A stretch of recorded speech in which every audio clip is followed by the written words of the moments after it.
What is going on, ladies and gentlemen? Your boy HunterX here, bringing us an episode of Pokemon Emerald Kaizo. With that being said, let's get into today's episode.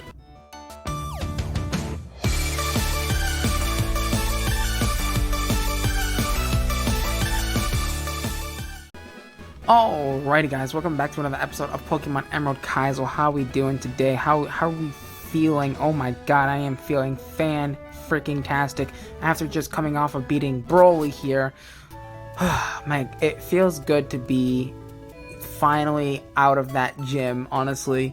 Also, as of the time of recording this video, I am currently sitting in a dark room, and it feels so weird to be just like in a dark room recording it. It feels like I'm in my studio right now almost, but yeah, it's not like my studio, man. I miss it, man. The 3 monitors, the glowing PCs, and just all the fun stuff that my studio did have.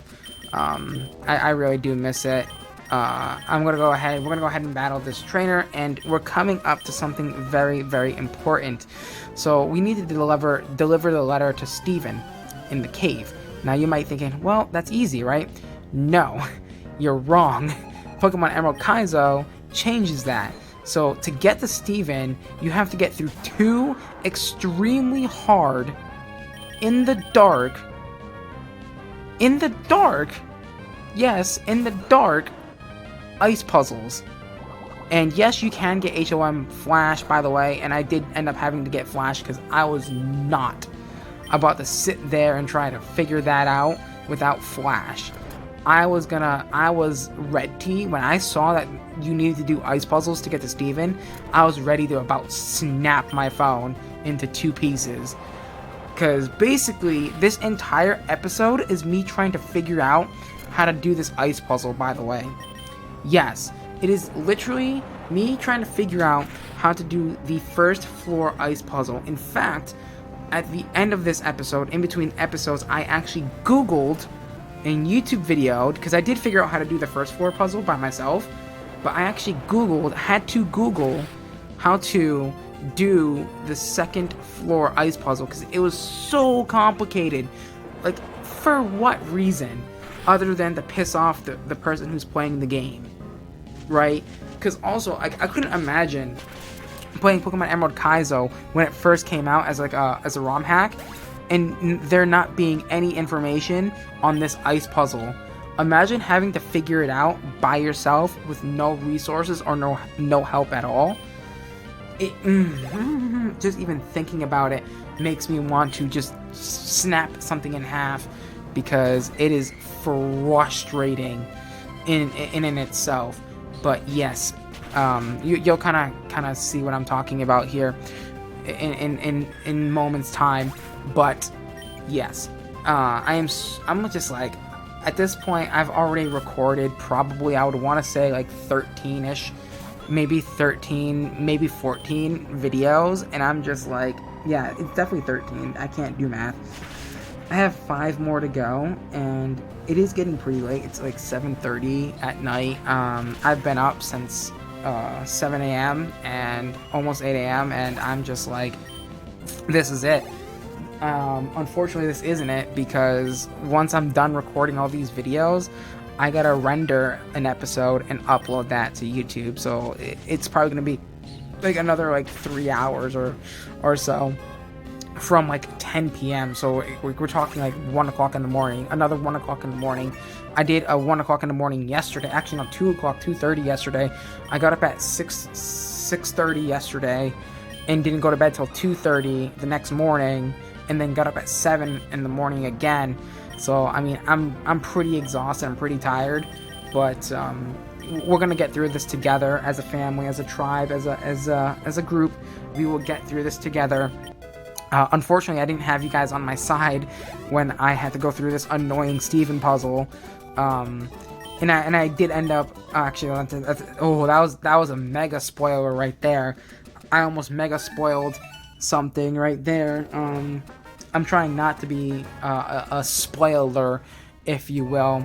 Something I really do miss is I really do miss playing modded Minecraft. I mean, I've been watching Direwolf play create Above and Beyond for the past week or so, And yeah, it's kind of been like I've really had the itch to really play modded Minecraft, and obviously I can't do that right now unless if I, bring my PC to the hotel, which I don't really fancy doing, you know what I mean?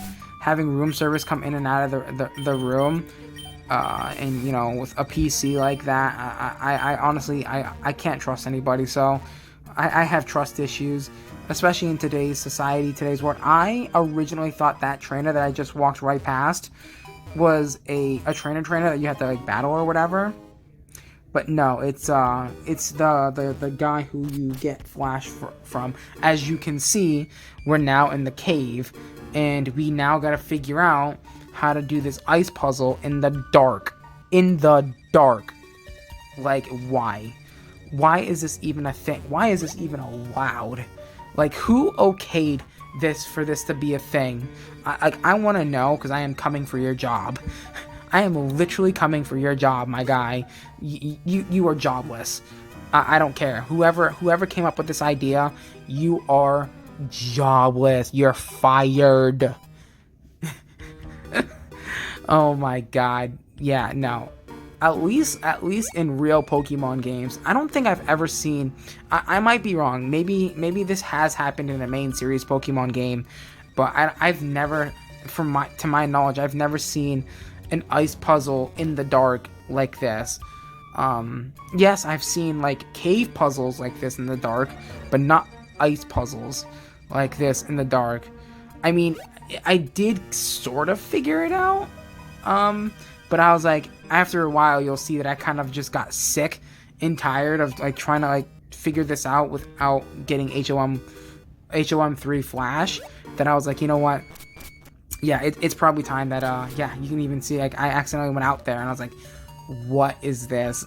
Man, if I could, I wish I could edit in the part of the live stream where I discovered this, because you would laugh at how mad I was getting at this ice puzzle that is impossible if you don't have flash. Actually, well, it's not impossible. I know how to do it now, so I can most likely do it without like having to use flash. I can do it now, but you have to do this with flash, because you need to be able to see what the hell you're doing and where the hell you're going.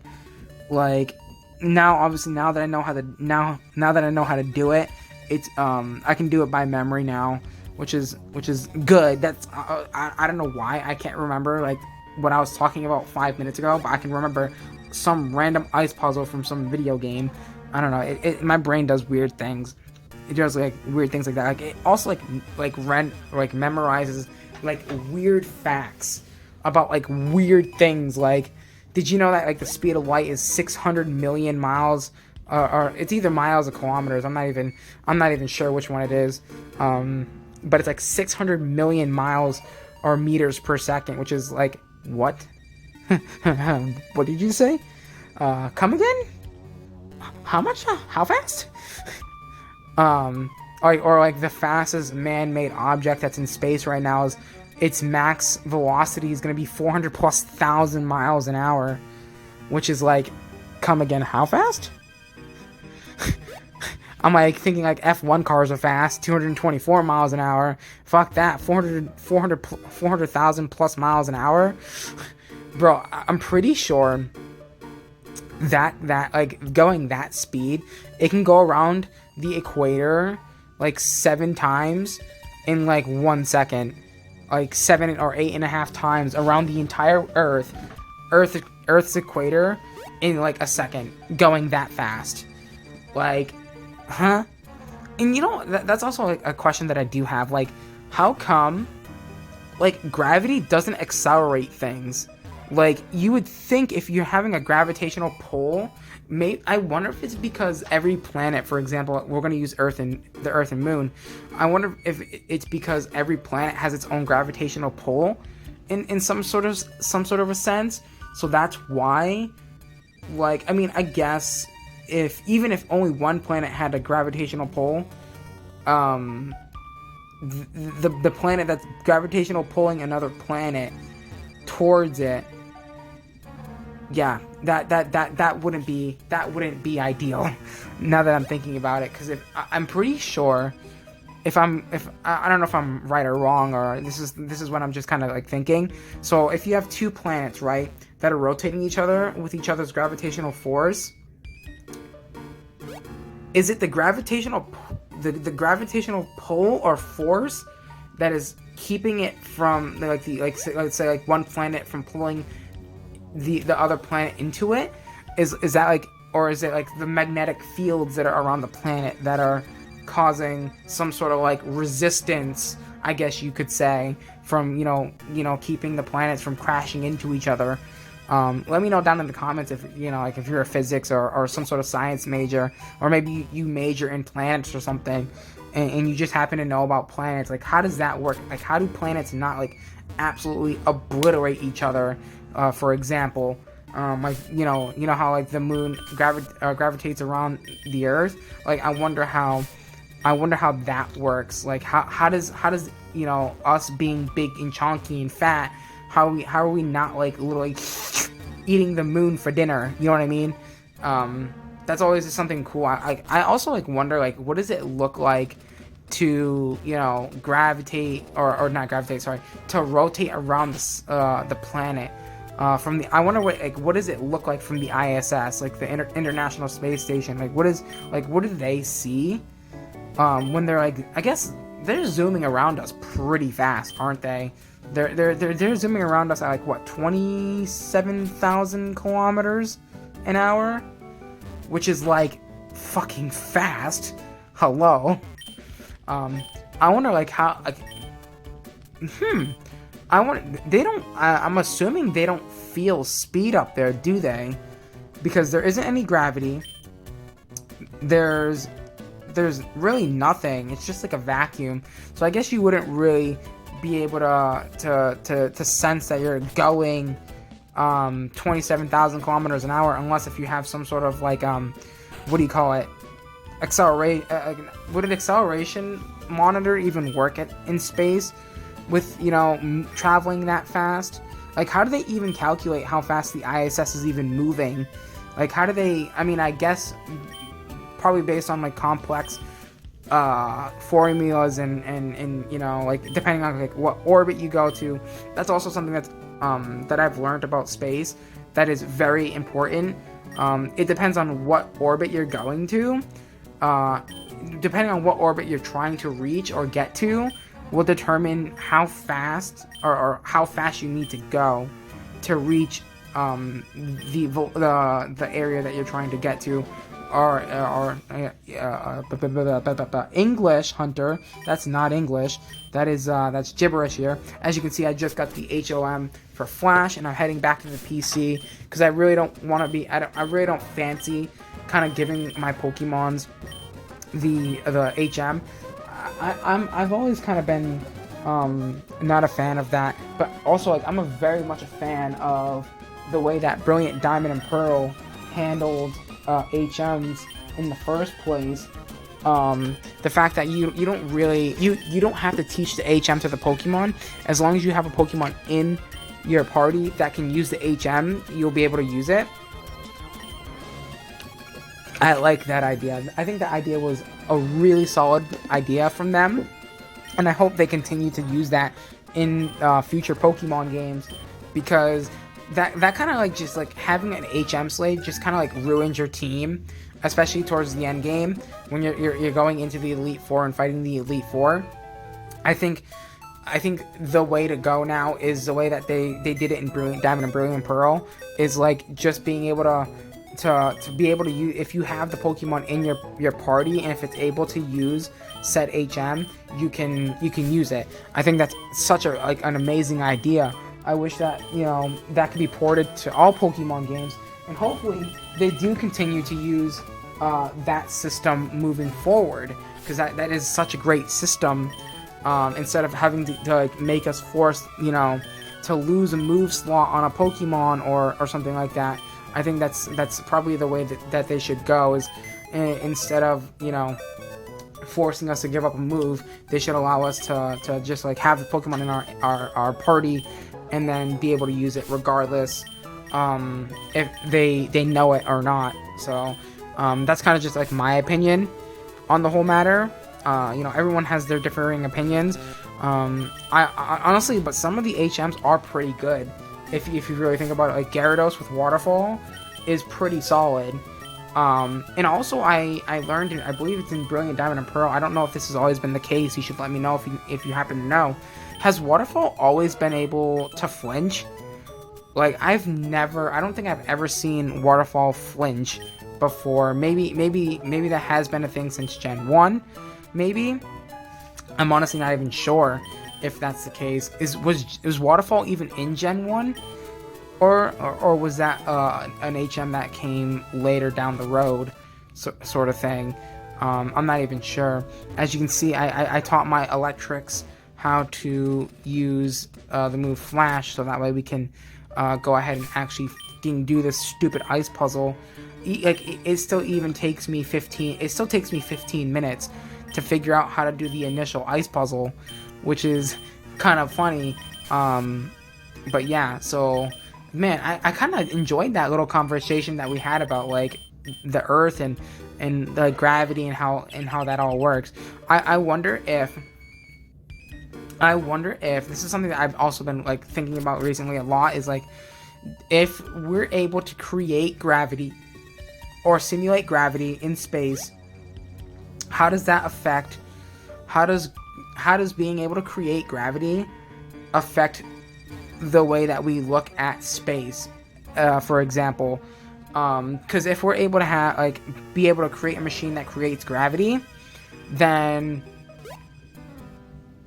will we become a multi-species planet, or a multi-planet species across space, because of the fact that we're able to, be able to like do the deed, so to speak, in space, which could be, that could be really good for humanity, like, having sex up in space, and we become a space-faring civilization, kind of like how Elon Musk dreams. I wonder if Elon Musk dreams of that, like us, humanity becoming a space-bearing civilization, and like living on Mars, or living on Saturn, or living on Jupiter, or something crazy like that, like Pluto. Like, for example, like you can harvest Pluto for its ice and stuff like that, or you can harvest the gas from Jupiter, and you can like harvest like uranium and stuff from Earth and whatnot. Something that I was also like really thinking about as well is the game Dyson Sphere. I don't know if you guys ever heard of the game Dyson Sphere. I really want to play it. It's kind of like a space factorial style game.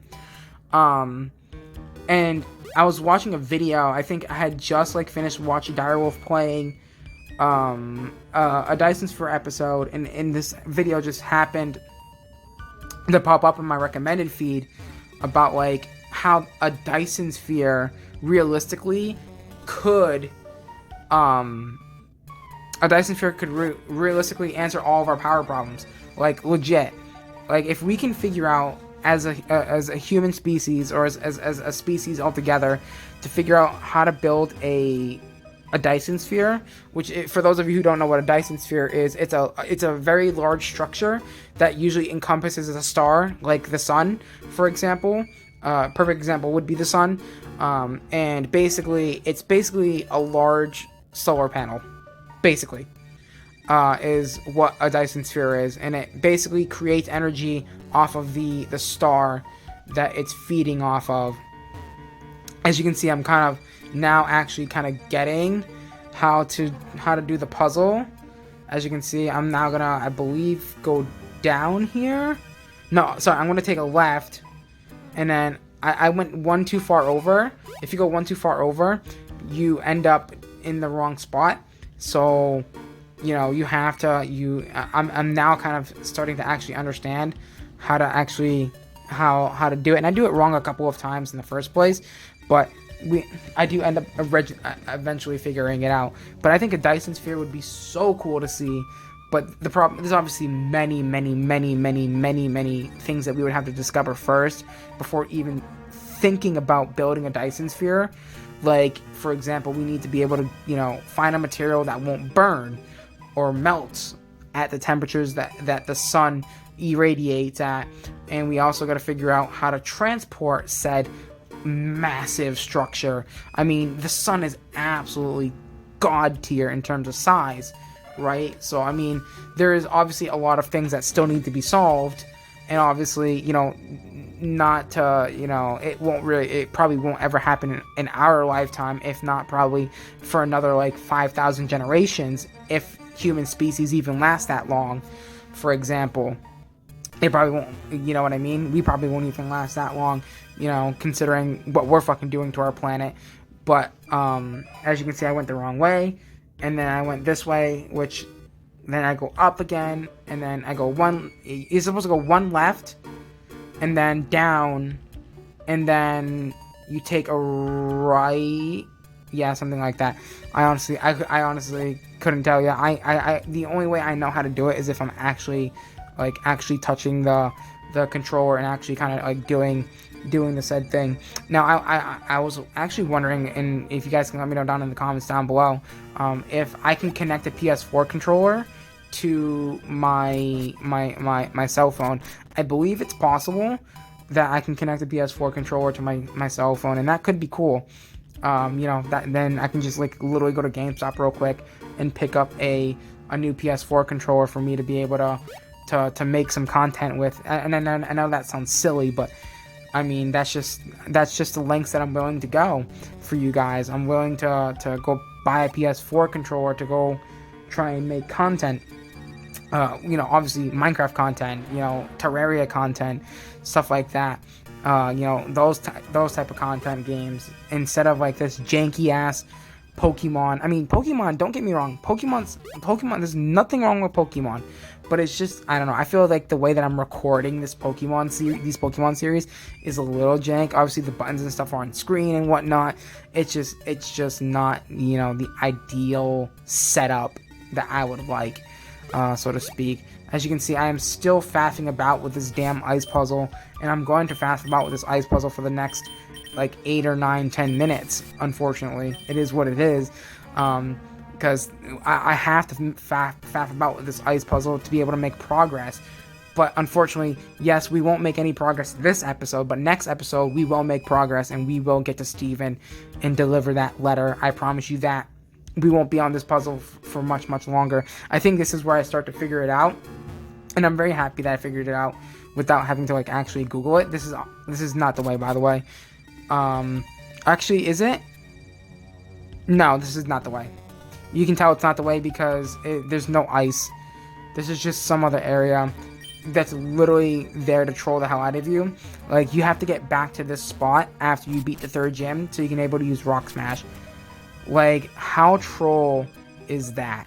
How fucking troll is that? That's kind of like really trollish, if you will. But yeah, unfortunately, that's not the way that we need to go. So we can continue on with our conversation about space and whatnot. You know, I'm actually generally curious, like, because I was thinking about this. If they only have V8s, right, in these F1 cars, right, and these V8s are capable of going 224 miles an hour down a straight, or 360 kilometers, like, what would a V12 even do? Would that even be safe for the drivers to have V12 engines in the cars? Like, oh, there we go. I figured it out. And guess what? There's another one. There is another ice puzzle. And guess what? When you do it wrong, you have to do the first 4 ice puzzle again. And this is where I'm like, you can feel the steam irradiating off of my head, because I am so angry that this is how it ends. But yeah, like, if a V8 down a straight goes 224 miles an hour, how fast is a V12 gonna go? Like, that's insanely fast for a V. I mean, I've always kind of made fun of it. It's like, and this is also the wrong way. Again, I went the wrong way. Kudos to me. But yeah, like that is incredibly fast. So like I can't imagine like what a V12 F1 car is gonna do. You know, there's basically nothing. I've always thought of it as like a go-kart, a massive go-kart. Because to me, the only thing that I see is 4 wheels, a seat, and an engine, and maybe 2 wings. That's it. Like, there's no suspension. I mean, obviously they have the halo device and stuff, but at the same time, like, what the fuck? That is insane to me. That's even, like, obviously it's legal because it's obviously not legal to drive on the street. You can't drive an F1 car on the street because it doesn't, 1, no suspension, 2, you're very low to the ground, and 3, yeah,